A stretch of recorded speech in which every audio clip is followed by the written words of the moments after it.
Welcome to bird media. నేను మీ పవన్ కృష్ణమూర్తి. ఇవాళ హైకోర్టులో జరిగినటువంటి వాదోపవాదాల్లో ఐపీఎస్ సునీల్ నాయక్ మీద, అంటే రఘురామకృష్ణరాజు గారి కస్టోడియల్ టార్చర్లో ఒకానొక అక్యూజ్డ్గా ఉన్నటువంటి బీహార్ క్యాడర్కి సంబంధించిన ఐపీఎస్ ఆఫీసర్ 2019-24లో డెప్యుటేషన్ మీద ఆంధ్రప్రదేశ్ వచ్చాడు. పివి సునీల్ అండర్లోనే ఆయన కూడా పనిచేసింది, అందరికీ తెలిసినటువంటి విషయమే. రఘురామకృష్ణరాజు గారి కస్టోడియల్ టార్చర్లో పైన వాళ్ళ ఆదేశాలు తూచా తప్పకుండా నేను పాటించాను అని చెప్పి కూడా ఆయన గతంలో చెప్పడం జరిగింది. సో రైట్, బీహార్లో ఎటువంటి డ్రామాలు ఆడారు, ఆ టైంలో వెళ్ళి ఆయన్ని తీసుకురావడం కోసం, ఎంక్వైరీకి తీసుకురావడం కోసం, అరెస్ట్ కూడా కాదు, ఎంక్వైరీకి తీసుకురావడం కోసం అని చెప్తే అక్కడ పోలీసులను అడ్డం పెట్టుకొని ఏం చేశారనేది అందరికీ తెలిసినటువంటి విషయమే. సో ఆయన ముందస్తు బెయిల్కి సంబంధించినటువంటి విచారణ ఈరోజు కొనసాగిన దాంట్లో హైకోర్టు చాలా సంచలనాత్మకమైనటువంటి వ్యాఖ్యలు చేసింది. బహుశా ఏ ఐపీఎస్ చరిత్రలో కూడా ఇటువంటి వ్యాఖ్యలు విని ఉండకపోవచ్చేమో, ముఖ్యంగా ఈ కస్టోడియల్ టార్చర్ అంశానికి సంబంధించి. ఏంటి అనేది చూస్తే, చట్టాన్ని రక్షించాల్సినటువంటి ఒక అధికారి ఇలాంటి నేరాలకి ఒడిగడితే ఆయనకి పార్లమెంటుపై దాడి చేసిన ఉగ్రవాదులకి తేడా ఏముంది?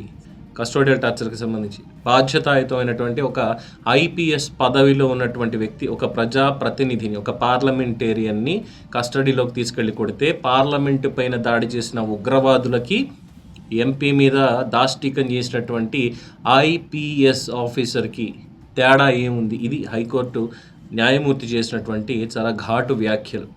ఇంతకు మించినటువంటి అవమానం ఏదైనా ఉంటుందా? పైగా పివి సునీల్ ఏమో ఇంటర్వ్యూల మీద ఇంటర్వ్యూలు ఇచ్చుకుంటూ, అఫ్కోర్స్ రేపు 30 రిటైర్మెంట్ ఉంది, బట్ అంటే సస్పెన్షన్ ఉన్నారు కాబట్టి ఇంక వేరే ఏమి ఉండదు. ఆయనేమో మీరు చూసారా కొట్టడం, మీరు చూసారా అంటారు. మిలిటరీ హాస్పిటల్ రిపోర్ట్స్ అన్ని కూడా మళ్ళీ ఒకసారి తెచ్చి ఇవ్వండి, వాటిని ట్యాంపర్ చేస్తారేమో, వెళ్ళి లోపల సేవ్ చేయండి అని చెప్పి కూడా నిన్న జరిగినటువంటి విచారణలో చెప్పింది. ఇవన్నీ కూడా అయ్యాయి. సో చట్టం ముందు ఎవరి ఎత్తులు పారో. మీరు ఏదైనా చేద్దాం అనుకుంటే మాత్రం అది స్పష్టంగా కుదరనటువంటి పని. చట్టం ఎప్పుడు చాలా కఠినంగా ఉంటుంది. ఒక స్పష్టమైనటువంటి హెచ్చరిక లాంటి ఆప్షన్ ఇచ్చింది ఆయనకి.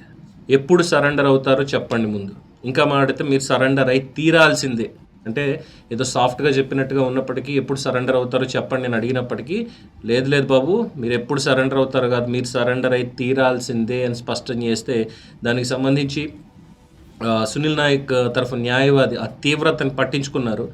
కోర్టు వారు చేసినటువంటి ఆ వ్యాఖ్యల తీవ్రతను పట్టించుకొని, మా క్లయింట్తో మాట్లాడతాం సార్, మాట్లాడి శుక్రవారం రోజుకి మీకు సమాచారం చెప్తామంటే దాంతో రేపటికి వాయిదా వేసింది ఇది తుది తీర్పుని.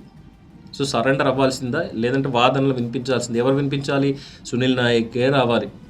ఇక్కడ వాదనలు వినిపించుకుంటా కూర్చుంటాను లాయర్లు, ఆయన అక్కడ రాజభోగాలు అనుభవిస్తూ ఉంటాడు, మా మదర్కి హెల్త్ బాగాలేదు, ఇది బాగాలేదు అని చెప్పుకుంటూ ఉంటాడు, బీహార్ వెళ్ళిపోయి కూర్చుంటాడు. అంత సీన్ లేదమ్మా, రండి ఇక్కడికి వచ్చి సరెండర్ అవ్వాల్సిందే అని చెప్పి వాళ్ళు చాలా స్పష్టంగా చెప్పింది. ముఖ్యంగా పార్లమెంట్ మీద ఉగ్రవాదులు చేసినటువంటి దాడితో పోల్చింది చూసారా, అంతటి ఇంటెన్సిటీ ఇంకా కష్టం ఇప్పటికే. ఎందుకంటే 2021లో జరిగినటువంటి సంఘటన, 26లో ఉన్నాము, 5 ఏళ్ళు అయిపోతుంది. అప్పుడు ఎంపీగా ఉన్నారు, ఇప్పుడు శాసనసభ ఉపస్పీకర్గా ఉన్నారు, ఉపసభాపతిగా ఉన్నారు రఘురామకృష్ణరాజు గారు. మిలిటరీ రిపోర్ట్స్ ఉన్నాయి, మిలిటరీ హాస్పిటల్ రిపోర్ట్స్ ఉన్నాయి. ఇక్కడ ప్రభావితం ఏమో వీళ్ళందరికీ అల్జైమర్స్ వచ్చేసిందనమాట. అల్జైమర్స్ వ్యాధి వచ్చేసి వీళ్ళందరికీ తెలీదు, గుర్తులేదు, మర్చిపోయా అనేటువంటి ఒక కామన్ సమాధానాన్ని ఎంచుకున్నారు ప్రతి ఒక్కళ్ళు కూడా.